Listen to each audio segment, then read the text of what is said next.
charge number 1, gross violation of the Constitution or any other law. The particulars of the charge are as follows.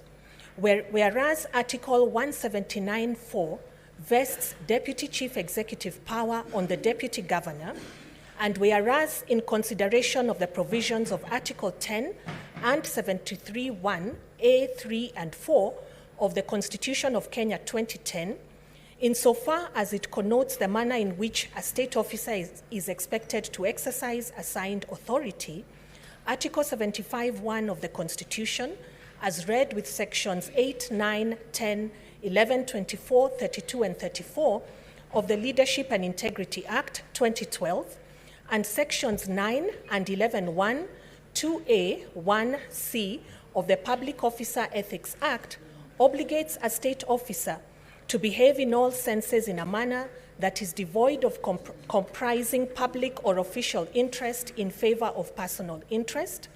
The Deputy Governor's actions of requesting for a bribe, receiving a bribe, is meant to compromise the integrity of the recruitment institution of GWASCO, and the same is driven by nepotism, favoritism, improper and ulterior motives, and for corrupt purposes, in complete disregard of the provisions of Article 73(2)(b) and Article 73(2)(c) of the Constitution. By virtue of the Deputy Governor requesting and receiving a bribe of 800,000 shillings, he is in breach of the provisions of Article 232, which obligates public officers to observe the values and principles of public service that include high standards of professional ethics, fair competition, and merit as the basis of appointments and promotions, and Article 73(2)(d) of the Constitution that requires all state officers to be accountable to the public for their decisions and actions.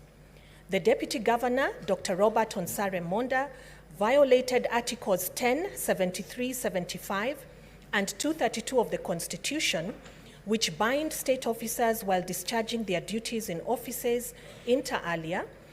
The Kisii Water and Sanitation Company, GWASCO, advertised for various job vacancies in April 2023, and the said Deputy Governor alerted Dennis Mokaya's father that he could secure his son a job upon paying a bribe of 800,000 shillings only upon his shortlisting and being interviewed for the post.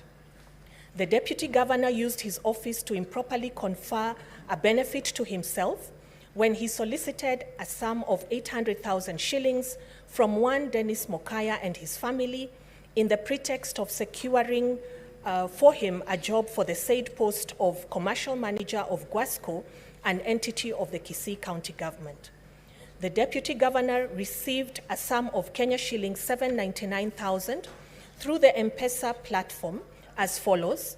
The first tranche on 28th May 2023 of Kenya shillings 249,000, sent in 3 tranches of Kenya shillings 150,000, 49,000, and 50,000 by Dennis Mokaya Mosati on 0725-487-300 to the Deputy Governor's Safaricom line being 0711-860-700.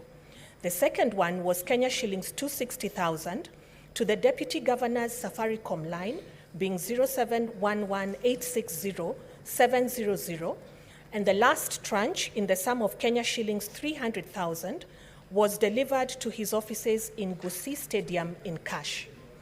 In an attempt to influence the award of a contract of employment to Dennis Mokaya, the Deputy Governor sent via M-Pesa a sum of Kenya shillings 100,000 to the Managing Director GWASCO in order to influence her to employ the said Dennis Mokaya, which request was not acceded to by the Managing Director GWASCO, and the money returned via M-Pesa to the Deputy Governor.